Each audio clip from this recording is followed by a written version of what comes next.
جی وعلیکم محمد صاحب. السلام. ہیلو السلام علیکم ورحمۃ اللہ وبرکاتہ. وعلیکم السلام. جی جی پچھلے اسٹریم میں بات کیا تھا ہم نے 3 کوشچن میں نے رکھے تھے. تیسرے کوشچن القضاء والقدر سے ریلیٹڈ تھا. تو میں نے میکینزم پوچھا تھا تو آپ نے کہا تھا کہ جب ہم ارادہ کرتے ہیں تب ایکشنز کریٹ ہوتا ہے، رائٹ؟ جی تو یہاں پر ایک قرآنک آیت ہے سورۃ الانسان ورس نمبر 30 جس میں آتا ہے you do not will accept that Allah will, یعنی تم ارادہ نہیں کرتے جب ایکسیپٹ اللہ جب ارادہ کرتا ہے. تو یعنی جو میرا وہی سوال تھا کہ اگر جو میں پہلے بول رہا ہوں یہ بھی پہلے کریٹ ہے تو یہ بھی کوئی کہنا غلط نہیں ہوگا. اس آیت کا مطلب یہ ہے، اور جو بالکل اس آیت سے ہی نکل کر آ رہا ہے وہ یہ کہ تم جو ارادہ کرتے ہو نا وہ اسی لیے کرتے ہو چونکہ اللہ نے ارادہ کیا ہے کہ تم ارادہ کرو. تو میں ٹھیک. اگر میں یہ کہہ رہا ہوں کہ اگر میں پہلے سے یعنی میں بول رہا ہوں تو یہ بھی پہلے سے ہی آپ کریٹڈ کو ہے. سن لیجیے، تو آپ کو ارادے کا جو اختیار ہے، جو ارادہ کرنے کا اختیار ہے وہ کس کا دیا ہوا ہے؟ اللہ کا دیا ہوا ہے. اسی حقیقت کو اس آیت کے اندر بیان کیا ہے کہ یہ اختیار آپ کو ملا. یہ اختیار پہاڑ کو، چاند کو، سورج کو، سیاروں کو، ستاروں کو اور دوسری مخلوقات کو نہیں ملا. یہ مکھی کو اختیار نہیں ہے کہ شہد کی مکھی کو کہ وہ شہد پروڈیوس کرنا چھوڑ دے. وہ اپنا یہی کام کرے گی اور ملینز ایئرز کے لیے یہی کرتی رہے گی اور اس سے پہلے یہی کرتی آئی ہے. ایسا نہیں ہے کہ وہ شہد کی بجائے اب میپل سیرپ پروڈیوس کرے گی بھائی آج سے، یا شہد کے بجائے دوا بنائے، خمیرہ کاؤزبان بنائے گی. ایسا نہیں ہے. اس کو شہد ہی پروڈیوس کرنا ہے، اس کو اس کے علاوہ کوئی دوسرا اختیار نہیں ہے. تو جو اختیار انسان کو ملا ہے وہ اختیار خدا کے دینے کی وجہ سے ملا ہے. اسی کو اللہ تعالیٰ نے اس آیت کے اندر بیان کیا ہے. جی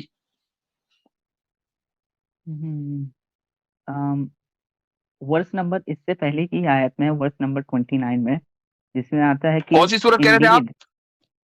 کون سی سورت کہہ رہے تھے آپ؟ سورۃ الانسان. سورۃ الانسان سورت الانسان. ہاں جی 29 میں آتا ہے کہ indeed this is a reminder so he who wills may take heed to his lord away. ٹھیک ہے. ان هذه تذکرہ فمن شاء اتخذ الى ربه سبیلا. پھر اور اس میں فری ول کی بات کی جا رہی ہے. ٹھیک ہے.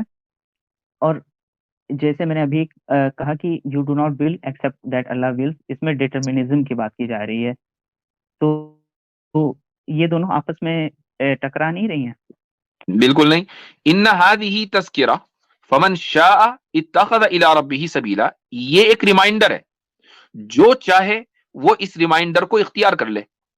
آگے اللہ تعالیٰ کہہ رہا ہے کہ وما تشاؤون، اور تم جو کچھ بھی اختیار کرتے ہو وہ اس لیے کرتے ہو چونکہ اللہ نے چاہا کہ تم اختیار کرو. اللہ نے تمہاری یعنی یہ دوسری آیت پہلی آیت کو کنفرم کر رہی ہے. پہلی آیت میں اگر یہ کہا کہ جو چاہے وہ اس راستے کو اختیار کر لے. اب ایک آدمی یہ پوچھے، سوال کوئی کر سکتا ہے کہ کیا مجھے اختیار کرنے کا آپشن ہے یا نہیں، یا میں جانوروں کی طرح ہوں جن کو کوئی فریڈم آف جن کو فری چوائس نہیں ہے. تو اللہ تعالیٰ نے اس کو اسرٹ کیا کہ نہیں، تمہیں اختیار کرنے کا آپشن ہے اور ریجیکٹ کرنے کا بھی آپشن ہے. اور وہ آپشن کہاں ذکر کیا؟ وہ اسی صورت کی آیت نمبر اس میں آیت نمبر 3 میں انا ہدیناہ السبیل اما شاکرا و اما کفورا، کہ ہم نے راستہ دکھا دیا، اب چاہے شکر گزار بندے بنو اور چاہے ناشکرے بنو. تو اس چیز کو ہر ایک آیت دوسری آیت کو کنفرم کر رہی ہے، کانٹرڈکشن نہیں ہے. ایک اسی میں آ جاتا ہے پھر کہ جیسے آیت ہے سورۃ البقرہ کا آئی تھنک 8 ہے کہ اللہ نے دلوں پہ پردے پھیر دیے ہیں تاکہ وہ سمجھ نہ سکیں.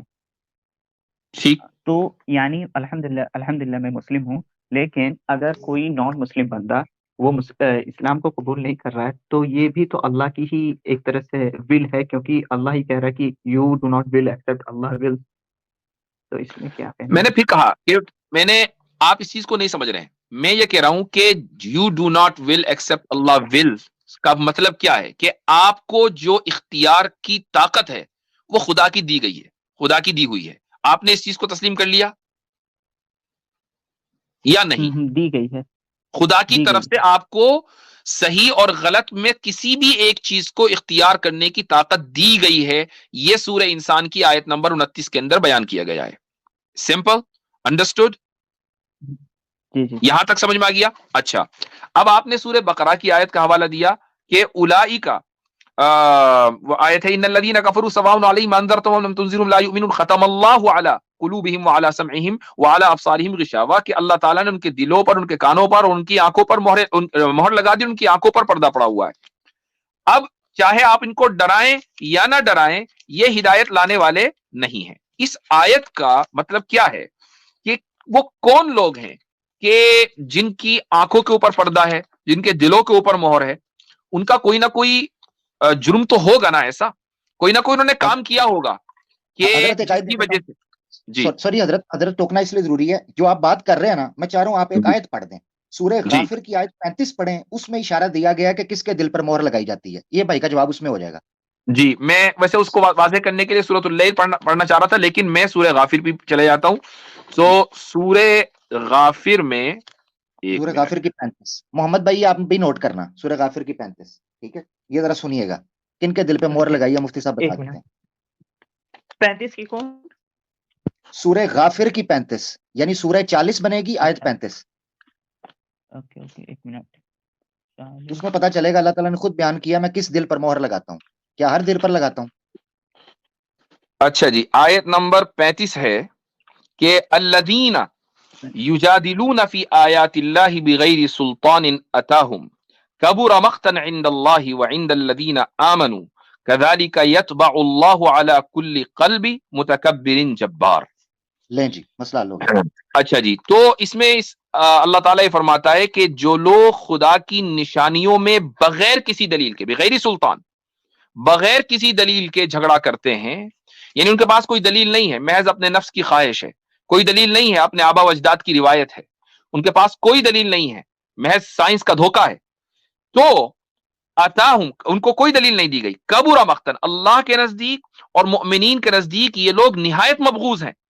کذالک یطبع اللہ، اور اسی طرح ایسے لوگوں کے دلوں کے اوپر اللہ تعالیٰ مہر لگا دیتا ہے، چونکہ یہ لوگ متکبر، ان کا وصف بیان کیا گیا، متکبرین جبار، کہ یہ لوگ ایروگنٹ ہیں اور جبار ہیں، یعنی کمپیلن ہے، دوسروں کو بھی مجبور کرتے ہیں، فیک ایکٹیویزم کرتے ہیں سوشل میڈیا کے اوپر، اور اپنے آپ کو بتاتے ہیں کہ ہم بہت بڑے سائنٹسٹ ہیں، ہم پرو سائنس ہیں، پرو ریزننگ ہیں۔ ایسے لوگ ہیں کہ جن کے دلوں کے اوپر اللہ تعالیٰ نے مہر لگا دی ہے، تو قرآن نے واضح کر دیا۔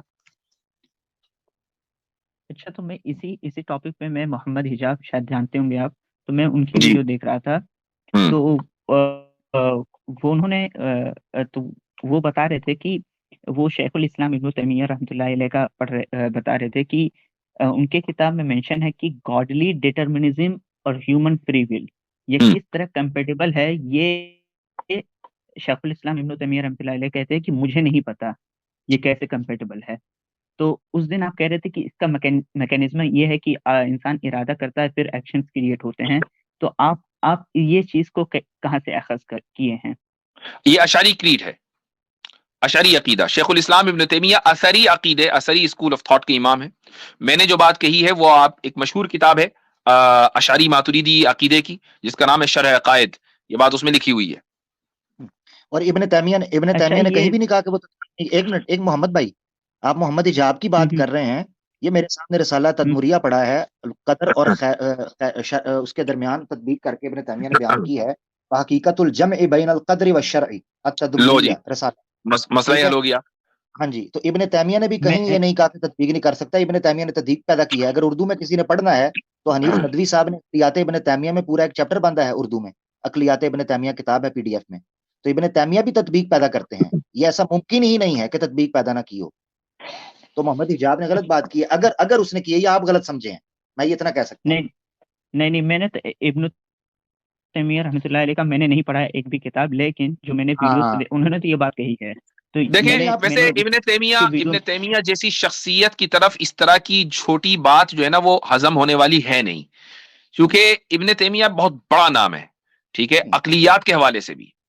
تو وہ یہ کہیں کہ نہیں جی مجھے نہیں پتا کہ میں کیسے، یعنی تفویض جو ہے قدر کے، اگر میں سمجھتا ہوں کہ محمد، یہ تو آپ سے سمجھنے میں غلطی ہوئی، یہ محمد حجاب کو اس ایکسپلینیشن میں غلطی لگی ہے کہ جہاں جہاں تفویض کی جاتی ہے کہ قدر اور قضا کی جو تفصیلات ہیں، ظاہر ہے کہ وہ اللہ تعالیٰ نے ہمیں ڈسکلوز نہیں کی ہیں، تو اس بارے میں ہم تفویض کریں گے۔ تفویض کا مطلب ہے کہ وی سرینڈر، وی سبمٹ اور نالج، اب ہمیں نہیں پتا، یہ تفویض ہے۔ تو میں سمجھتا ہوں کہ اس کے انہوں نے اپلیکیشن کو یا تو انہوں نے گڑبڑ کیا یا آپ کی سمجھنے میں گڑبڑی ہوئی ہے. ہاں یہ دیکھیں یہ صفحہ 209 اس وقت ہارڈ کاپی میرے پاس ہے. رسالہ تدمریہ ذرا سنیے گا محمد بھائی ذرا سنیے گا. تدمریہ رسالہ ہے تحقیق الاسمات فی الاسماء والصفات و حقیقت الجمع بین القدر والشرع ابن تیمیہ کی. اس کی ہارڈ کاپی میرے پاس ہے اس وقت صفحہ 209 کے اوپر. مذہب اہل سنت فی القدر. اس میں پوری عبارت تو نہیں پڑھ سکتا, میں آپ کو مکمل بتا دیتا ہوں. اس میں 2 ہیڈنگز انہوں نے باندھی ہیں. اس کا قدر کا, اس پہ اہل سنہ کا موقف, اور اثباتہم للاسباب. اسباب کا اس بات ثابت کیا ہے جو خود اس بات کی دلالت ہے کہ قدر کے بعد ایک خیار ہے, اختیار ہے اسباب کے تحت, جس کو اہل السنہ مانتے ہیں. ٹھیک ہے, اور یہ آگے لکھتے ہیں, ہیڈنگ لکھی ہے ظلال من انکر الاسباب وشرک من جعلها هي المبدع. جو ان کو بدعت قرار دیتا ہے وہ شرک قرار جو اسباب کو. تو قدر اور خیر کے یعنی شرع کے اور قدر کے یا اختیار کے درمیان تطبیق ابن تیمیہ نے مانی ہے. میں تو خود حیران ہوں آپ کی بات سن کے, تو آپ کو غلط فہمی ہوئی ہے. نہیں ٹھیک ہے جناب, محمد ہشام رکے 1 منٹ اور. میں اسی لیے کہتا ہوں کہ ہم جب آپ یہ کہتے ہیں نا کسی فلاں نے یہ کہا ہے, چونکہ ہم نہیں جانتے کہ انہوں نے کیا کہا ہے, وی ڈونٹ نو, ہم ان کو سن نہیں رہے ہیں. ہم جانتے ہیں ان کو, ان کی شخصیت کو, لیکن انہوں نے کس ویڈیو میں کیا کہا ہے ہم اس کو کبھی بھی ایکسپلین نہیں کر پائیں گے, نہ ڈیفینڈ کر پائیں گے, اور نہ ہمیں یہ پتا کہ آپ اس کو صحیح سمجھے یا نہیں. تو اس لیے ڈائریکٹ کوشچن ہونا چاہیے. اچھا یہ آپ بھی مانتے ہوں گے کہ بھائی اور بات میں سوری, میں پتہ کیا بات ہے جو قدر کا, سوری میں آپ کی بات ٹوک رہا ہوں, ریلی سوری. یہ جو تقدیر کا معاملہ ہے نا, اس پر کوئی آیات لے آئیں گے جو جبریہ اور قدریہ کے درمیان آپس میں وہ استعمال کرتے رہے تعویل میں. یہ کلاسیکل ٹائم میں ارلی اسکالرز جو ہیں یعنی صحابہ تابعین کے دور میں یہ بحث جبریہ اور قدریہ کی شروع ہو چکی تھی. وہ دونوں آیتیں پیش کرتے تھے ادھر کی ادھر کی, جس کو مفتی صاحب نے بین جو اس میں بیلنس ہے وہ بات رکھ دی ہے. میں آپ کو سمپل بات کہوں گا, آیتوں میں الجھنے کی بجائے خود سوچیں کہ اگر اسلام کا موقف جبریہ والا ہوتا تو انبیاء کے بھیجنے کا کوئی جو ہے نا صورت یا علت وجہ نہیں نظر آتی تھی. انبیاء کا آنا اور لوگوں کو دعوت دینا یہ خود اسلام کے موقف کی جلی دلیل ہے اور بین واضح دلیل ہے کہ اسلام اختیار کو مانتا تھا. اب رہی بات ان آیات کی, تو ان آیات کو اس ذل میں سمجھا جائے گا, اس کی سپرویژن میں سمجھا جائے گا, جس کو مفتی صاحب نے کہا کہ ایک چیز یہ ہے کہ آپ یہ اختیار مانیں کہ اللہ کی ذات نے یہ اختیار ودیت کیا تھا ہماری فطرت کے اندر. اب اس کے اندر رہ کر جو چیزیں ہو سکتی ہیں اس کے آپ سمجھیں بھائی, یہ چیز ہے. گزارش میری یہ.